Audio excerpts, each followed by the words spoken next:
Alors aujourd'hui, le trifusion en ligne, mais plutôt comme exemple de problème, de cas où Lean, à force de vouloir faire des choses trop intelligentes, ça complique un petit peu la vie du programmeur. Bon, on doit pouvoir s'en sortir, mais c'est pas évident. Pourquoi le trifusion? Parce qu'il est super sympa.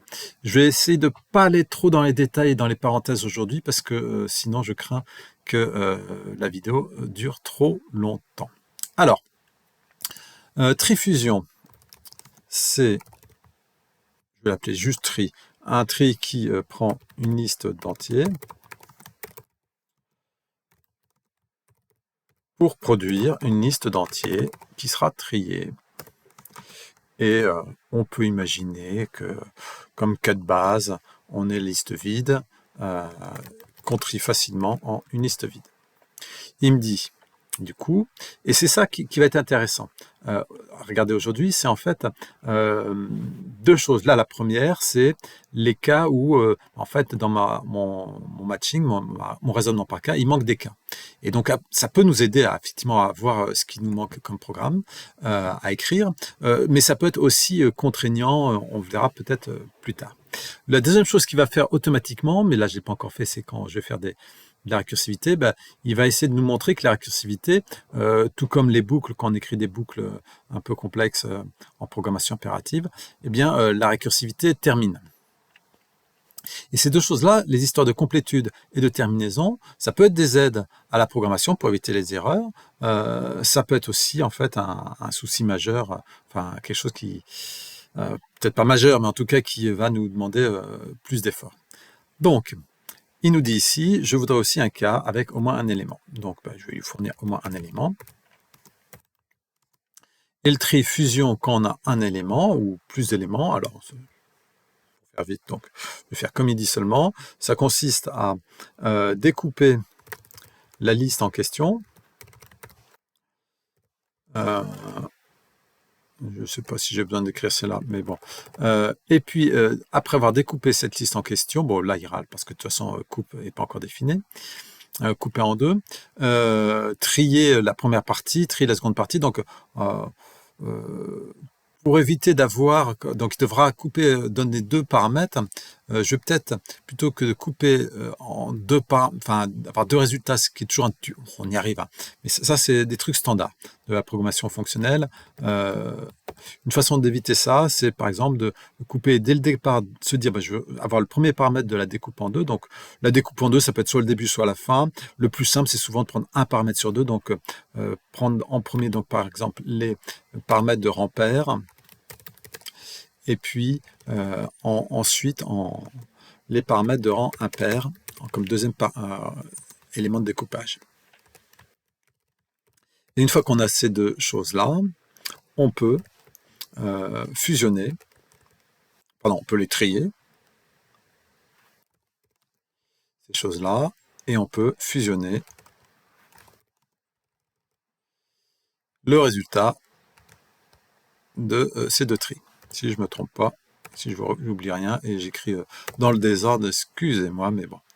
Fusionner. Donc du coup, il va râler un peu de partout parce que déjà, j'ai bien mis le bon nombre de parenthèses, il est content. Parce que dès le départ, j'ai pas encore défini ce que c'est que la fusion.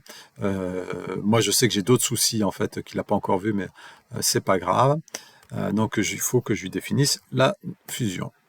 Fusion. Alors, la fusion ou interclassement de listes consiste à prendre une liste, une deuxième liste, et à les fusionner en gardant donc deux listes qui soient triées, ça c'est un prérequis dans cet algorithme-là, et les trier, les fusionner ou les interclasser pour conserver le fait que le résultat soit trié, en prenant deux listes, en prenant du coup, si on a une liste vide au départ, ça pourrait être le premier cas, une liste vide de l'autre côté, les fusionner, c'est pas très compliqué, ça donne une liste vide. Si on a une liste, alors pardon, j'ai pas regardé, mais probablement il dit qu'il y avait d'autres cas à prendre, oui, le fait qu'on ait une liste vide d'un côté, donc en premier paramètre, et puis une liste qui a au moins un élément de l'autre côté, on va faire ce qu'il propose, hein. Peut-être qu'il y aura peut-être mieux à faire, mais on va simplement faire les choses comme il propose. Et puis, un autre jour, peut-être, je ferai une vidéo. Donc, si on veut fusionner deux listes, c'est pas très dur, voilà. Alors, il dit que ça suffit toujours pas, point de vue de tous les cas qu'on voudrait écrire. Il voudrait aussi que le premier paramètre puisse aussi être une liste avec un élément. Alors, bon, ok, je vais prendre une liste avec un élément. Pas regarder tous les détails, mais bon, si j'ai au moins ainsi un élément. Le deuxième truc, bon, pour me faciliter la vie, je vais prendre ici vide, parce que ça, je sais faire. C'est comme le cas précédent. La liste fusionnée, c'est les deux. Et du coup, il dit, il manque encore un cas, c'est quand des deux côtés, il y a au moins un élément. Ça se lit comme ça, liste const, c'est-à-dire qu'on a au moins la construction d'un premier élément et d'une fin de liste, et puis de l'autre côté aussi, la construction d'un premier élément et d'une fin de liste. Donc, ok, donc on a un premier élément que je vais appeler A, suivi d'une liste A.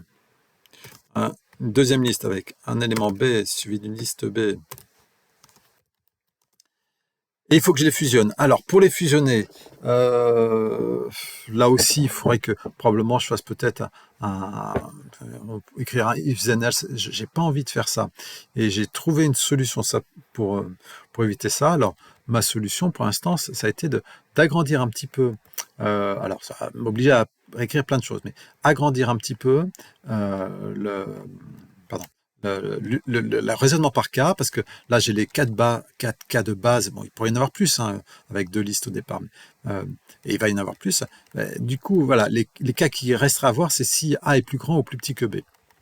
Donc, et pour faire ça, il faudrait que je mette ici dans le matching pour l'instant implicite entre deux éléments, qui seraient les deux premiers éléments donnés comme argument la liste, première liste, la deuxième liste. Il faudrait aussi que je dise que le premier élément est A de la première liste est plus petit ou plus grand que le premier élément de la seconde liste B, c'est-à-dire B. Bon, il y a des langages où ça permet, ça se met à la suite de l'unification dans une garde. Je pense à Erlang. Bon, là, j'ai pas trouvé comment le faire proprement en ligne, autrement que à expliciter que ma liste A,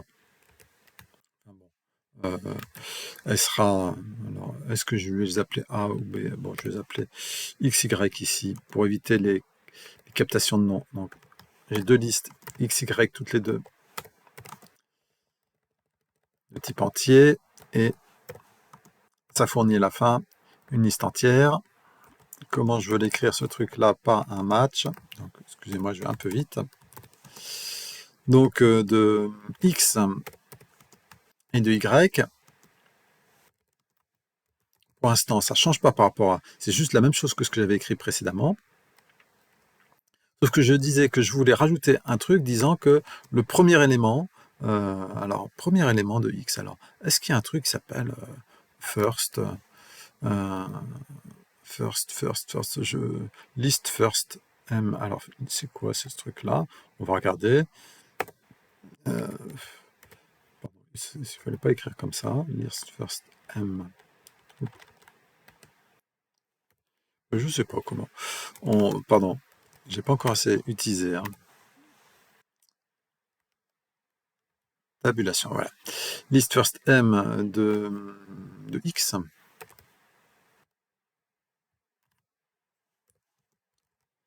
Donc la question c'est est-ce qu'il est plus grand ou plus petit? Alors, on va mettre plus petit. Alors, est-ce que c'est ça qui est fait, ceci, list first M? List first M, là, il faut 3 paramètres. Oui, c'est pas du tout ça que je veux pour l'instant, donc je vais pas utiliser list first. Donc je vais écrire, je savais en fait, mais il faut que j'écrive first. Alors donc ce sera pas first, mais ce sera tête. Donc j'écris juste quand même ici tête de X. Je mets des parenthèses partout, il y aura probablement trop par rapport à ce que à la fin il y aura vraiment nécessité d'avoir. Et puis donc du coup, ici, avant de continuer à définir tête, c'est quel que soit ici le fait que la première tête soit plus petite que la deuxième, tout ça, ça allait bien, quel que soit donc premier et deuxième. Et là, par contre, ça sera intéressant de regarder trou. Et puis après, on verra, mais probablement il râlera en disant il manque le cas false. Bon. Permettra de faire la fusion. Donc, def de de tête maintenant. La définition de la tête, c'est super simple. Enfin, ça devrait être super simple. C'est une liste entière qui donne un entier. C'est une fonction qui devrait être comme ça. Et donc, la liste entière, alors, si je suis un peu stupide, j'écris ça. Quelle est la tête de la liste vide? Bah non, j'ai pas de première thèse, donc j'ai rien écrit. Donc, je vais prendre comme premier cas de base un élément. Enfin, en tout cas, c'est comme ça que je l'écrirai dans d'autres langages. La liste, donc, avec au moins un élément, bah, sa tête, c'est E. Alors, il râle déjà, mais il râle parce qu'il manque des cas. Alors, je regarde pas trop, mais le cas qui manque, c'est vide. Alors, bon, c'est pas ça qui m'intéresse. D'autres cas qui manquent, c'est avec liste avec la cons. Donc du coup, ici, si c'était un premier élément d'une liste construite par construction, eh bien, ça sera effectivement le premier élément, ce qui fait que c'est un peu redondant avec ce qui précède. Mais ça ne lui suffit pas. Il continue à râler, et il continue à râler en disant bah oui, mais là, il manque encore le cas où la liste est vide. Mais oui, mais j'ai pas envie de l'écrire, le cas où la liste est vide. Et ça, c'est le premier problème. Enfin, problème. C'est que en programmation standard, bah, on écrit comme ça, et puis on sait qu'on va l'utiliser toujours avec des listes non vides, enfin on espère qu'on va l'écrire toujours avec des listes non vides, et que ça va jamais planter. En ligne, il veut absolument qu'en fait les fonctions soient complètes sur les espaces de déclaration, donc des entrées, donc là ça doit être une liste, donc toutes les listes doivent marcher, mais il ne prend pas en compte qu'il y a en fait un prérequis à tête, que la liste ne doit pas être vide. Donc, ce problème-là des fonctions partielles, il y a plein de solutions pour s'en sortir. Malheureusement, il y a trop de solutions différentes pour s'en sortir et aucune qui me satisfont complètement. Ça, c'est le premier problème, c'est que il y a plein de fonctions partielles, ou de programmes partiels, c'est-à-dire de programmes où l'espace de départ n'est pas l'espace standard, c'est un espace avec au moins un élément, au moins deux éléments, au moins je sais pas quoi. Un nombre pair d'éléments, au moins un entier particulier dans la liste, une sentinelle, quelque chose. Bref, et pour éviter ça, donc pour l'instant, si j'utilise tête, alors, si par exemple j'essaie d'évaluer tête sur une liste qui ne devrait pas poser de problème, 2048, enfin écrit un peu particulier, elle me dit bah non, je ne peux pas l'évaluer parce que il y a, pour l'instant, il manque des choses dans la traduction de ce que j'écris, parce qu'il manque un cas. Et le cas, comme il n'est pas défini, c'est comme si j'avais défini, alors je ne sais pas si ça va suffire, mais en tout cas, un cas où on avait dit bah, pour la liste vide, je ne sais pas faire. Et du coup, c'est un autre souci, c'est que quand on ne sait pas faire, bah, après, il ne faut pas l'utiliser, quoi. Donc, je ne mets pas ça. Du coup, il veut pas que je l'utilise, que je l'évalue.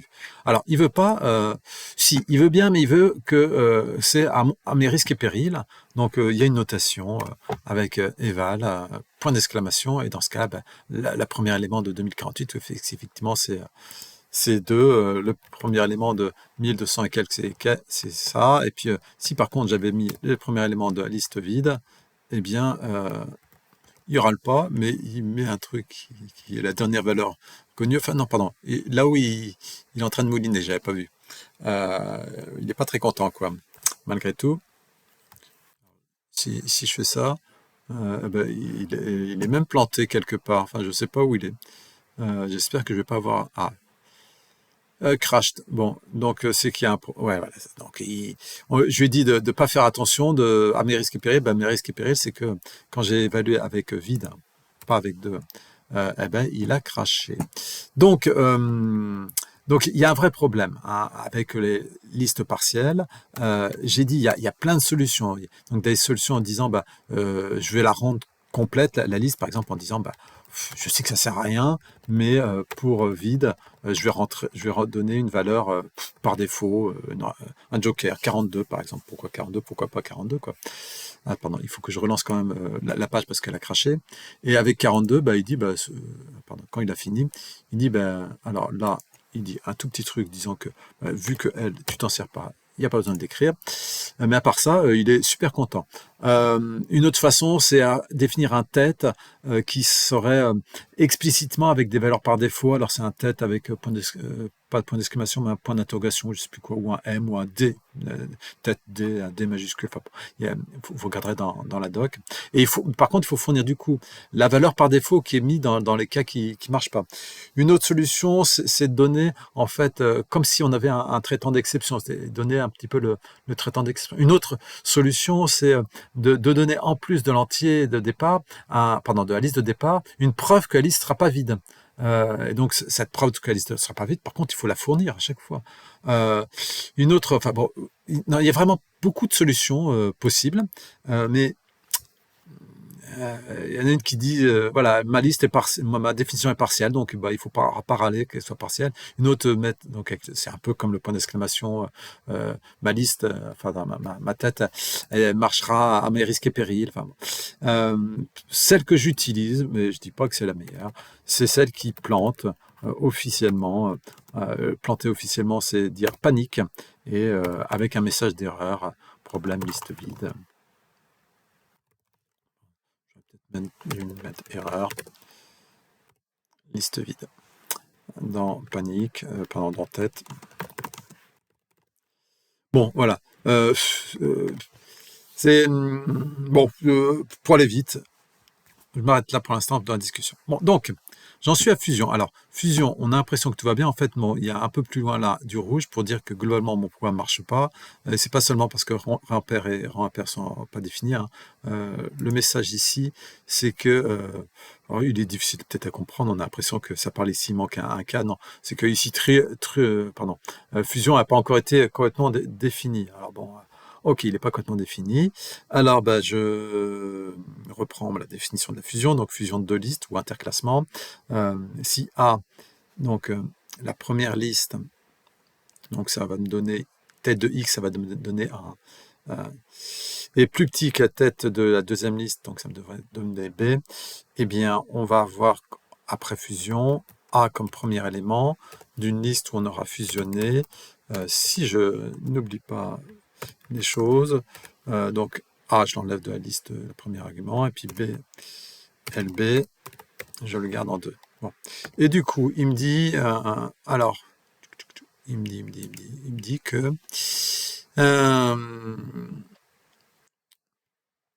alors le mot-clé, c'est que, tel que je l'ai compris, c'est qu'en fait, j'ai cru utiliser ici une comparaison entre deux éléments, et en fait, ça, c'est assez bizarre, mais si je vais mis égal, par exemple, il n'aurait pas râlé.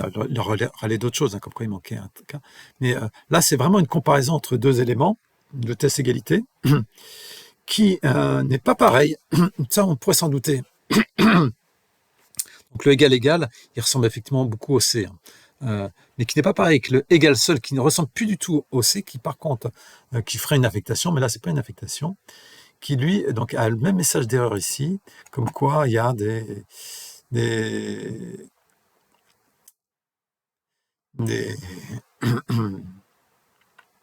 différences de je sais pas quoi, trou égale trou. Il cherche ici à avoir une proposition ou quelque chose à prouver avec le égal comme avec le inférieur. Et donc il faut lui dire que c'est à lui de décider, ou lui de prouver les choses, ou de regarder si par hasard c'est vrai à l'exécution. Je sais que ça c'est la solution un petit peu à mes problèmes pour l'instant, je découvre, donc je suis pas encore forcément très doué avec Lean.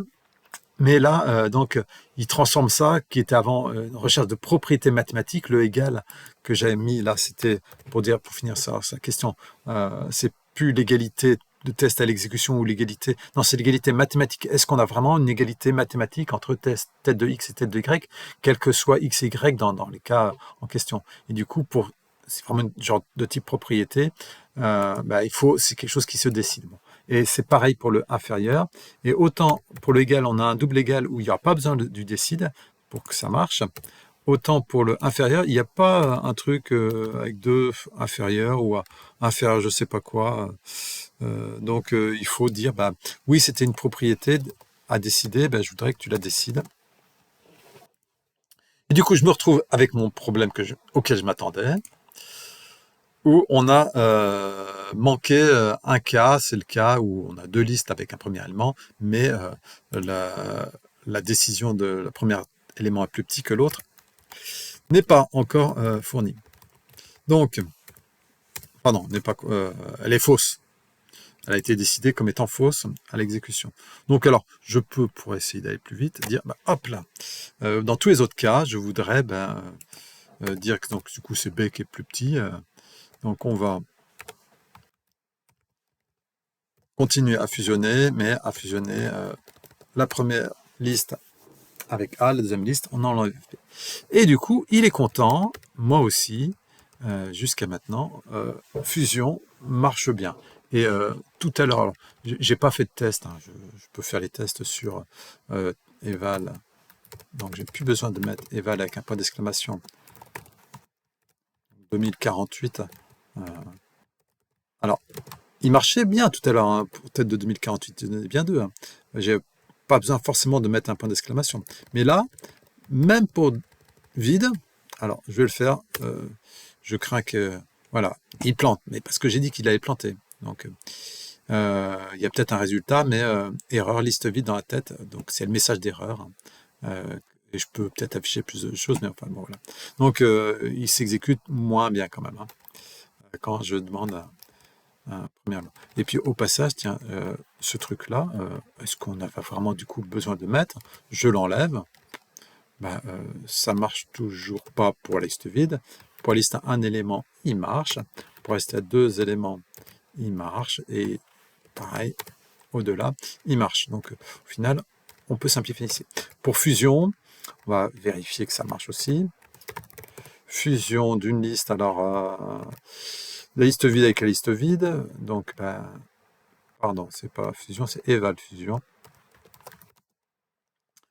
Donc fusionner deux listes vides, ça marche bien. Deux listes avec deux d'un côté, trois de l'autre, on va fusionner dans le bon sens. Avec un, on va fusionner dans le bon sens. 2048 d'un côté, 48 et 1024, pourquoi pas, 4. Ça me donne, il fusionne, ah oui, alors, il fusionne n'importe comment, oui, parce qu'en fait, il y a un prérequis qui est pas respecté là par ma liste, c'est qu'il faudrait que la liste soit déjà triée. Donc, 2048, je suis désolé, mais quand c'est trié, ça donne 0, 2, 4, 8, et 1024, quand c'est trié, ça donne 0, 1, 2, 4. Ce qui fait qu'à la fin, dans ces cas-là, on a à la fin, donc le prérequis comme quoi les listes de départ sont triées, donne qu'à la fin, on a effectivement une liste triée. Alors, j'ai pas la preuve là, c'est juste ma culture qui me dit que ça va bien marcher, hein, et des preuves que j'ai pu faire sur le papier à certaines occasions, mais Lean, lui, ne me le prouve pas pour l'instant. On verra plus tard s'il y a besoin de le faire. Mais en tout cas, voilà, il me donne une liste qui est triée 0, 0, 1, 2, 2, 4, 4, 8, avec conservation des doublons s'il y a besoin. Donc, la fusion, sur un exemple, marche. Au passage, donc il y avait, est-ce qu'il y a eu des problèmes de... Oui, le problème, donc la première chose que je voulais montrer, il y a deux choses déjà que j'ai réussi à montrer. La première chose que je voulais montrer, c'est que pour les fonctions partielles, il y a un souci.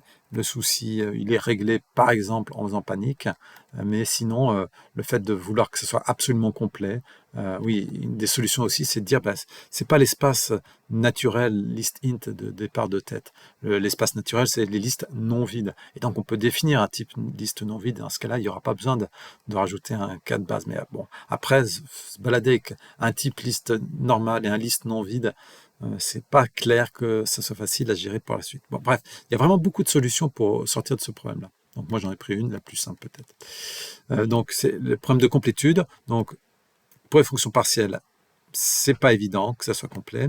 L'autre souci que je voulais montrer, c'est un petit peu sur l'unification. Voilà, c'est le fait on écrit des comparaisons dans des gardes qui sont peut-être pas au bon endroit. J'aurais mieux les mettre directement à la suite ici. Les gardes maintenant, elles sont pas.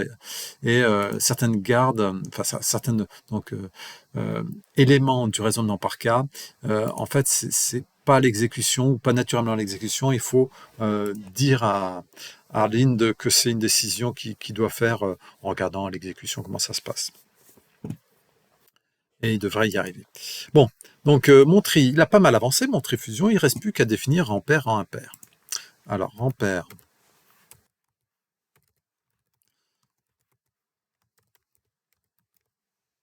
Ampère, ça sera un truc qui a une liste. Je ne sais pas si vous imaginez que ça a marché du premier coup, mais bon. Donc, si on a une liste vide, ben, ça tombe bien, on va renvoyer une liste vide. Je regarde, il dit, ah, ça serait bien d'avoir un autre cas. Alors, si on a un autre cas, pardon, avec au moins un élément. Alors, si je prends un élément, je vais être embêté en fait enfin, je vais regarder si ça marche, mais bon. Donc, est-ce qu'il est de grand pair ou grand impair? En fait, j'en sais rien. Ce qui serait sympa, c'est que, bon, donc le premier élément, c'est le rang au rang 0, mais ça marchera que la première fois. Dans l'appel récursif, je vais avoir un truc avec ampère de la suite de la liste. Mais ça, après, bah, une fois sur deux, sera de pair, je passerai à rang impair, de pair, impair. Mais une fois sur deux, bah, du coup, si je fais deux fois, ça devrait mieux marcher. Ou alors, une autre façon de faire, c'est de dire, bah, je vais partir de deux éléments. Et bah, là, quand j'en enlève deux, bah, je pars du rang 0, puis j'en enlève deux, bah, j'arrive au rang 2, mais voilà, je reste sur des rangs pairs. Donc, c'est ça qui va être cool, que je vais faire. Donc, alors, il râle probablement, je ne sais pas pourquoi, mais parce qu'il manque un cas, mais on va voir le dernier cas. Donc, pour vide, ça marche toujours bien. Pour un premier, alors, il n'arrive pas à avoir ce cas-là à part, donc je vais le mettre en premier pour voir s'il y a des erreurs. Oui, il y a quand même des erreurs. Les erreurs, c'est toujours qu'il manque un élément. Bon, alors, je vais garder ce que j'avais avant, puisqu'il veut absolument. Mais alors, je vais prendre qu'un seul élément dans la liste. Comme il y a un seul élément, ça sera un rang pair, par construction de ce que j'ai fait, du coup, ça a marché. Et du coup, voilà, c'est ça que je voulais arriver, c'est que du coup, le F, il n'est pas très intéressant ici, il a juste besoin d'avoir un élément, mais quel que soit son nom. Donc ça me permet d'avoir une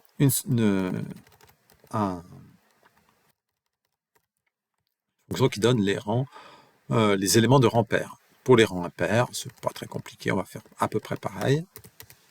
Sauf que pour vide, bon, ok, pour un premier élément, comme ce sera, je vais aussi faire 2 par 2. Là, je ne vais pas le prendre. Ce serait celui qui serait de rang pair. Et par contre, je vais prendre celui-là, F. Par contre, je ne vais pas prendre celui-là. Je vais peut-être un peu trop vite, mais voilà, ça devrait marcher. Et puis là, c'est rang impair. Donc, ampère, rang impair, je vais les tester.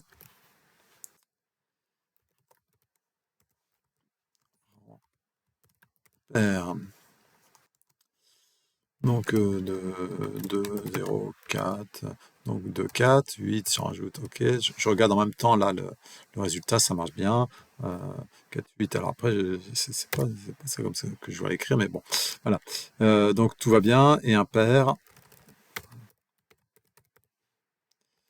ben, c'est bien 0,8 qui est fourni.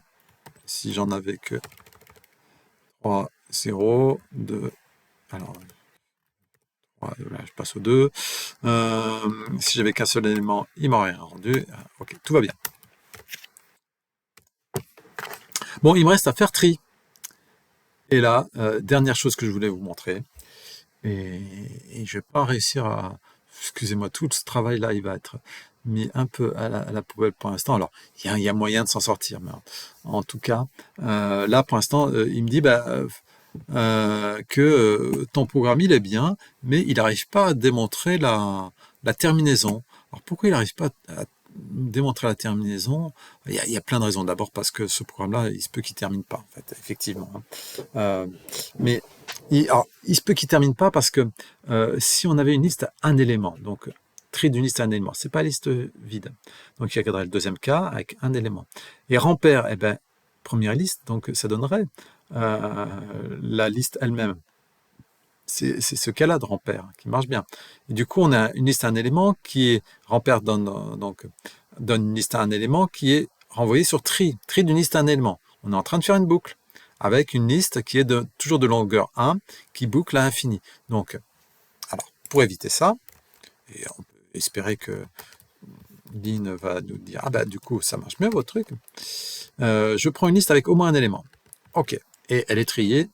C'est un cas compliqué. Est-ce qu'il me dit est-ce que ça a résolu le problème? Non, ça n'a toujours pas résolu le problème. Parce que il y a toujours un problème de terminaison. Alors, il propose des solutions, hein, comme quoi, mais il faut apporter des preuves que la taille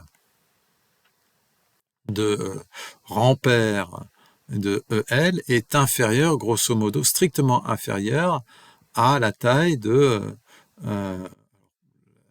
size of E, je suis pas sûr, mais que la taille de L, plus 1, bref, que dans le tri récursif ici, on a un objet ici qui est de taille un peu plus courte. Alors, par rapport à l'exemple de tout à l'heure, la liste de taille 1, elle aura donné un résultat, donc il n'y aurait pas eu d'appel ici. La liste de taille 2, elle ne serait pas passée par là. Donc là, liste de taille 2, en prenant les listes de rang pair, donc là, ça aurait été une liste de rang 1, donc ça aurait marché.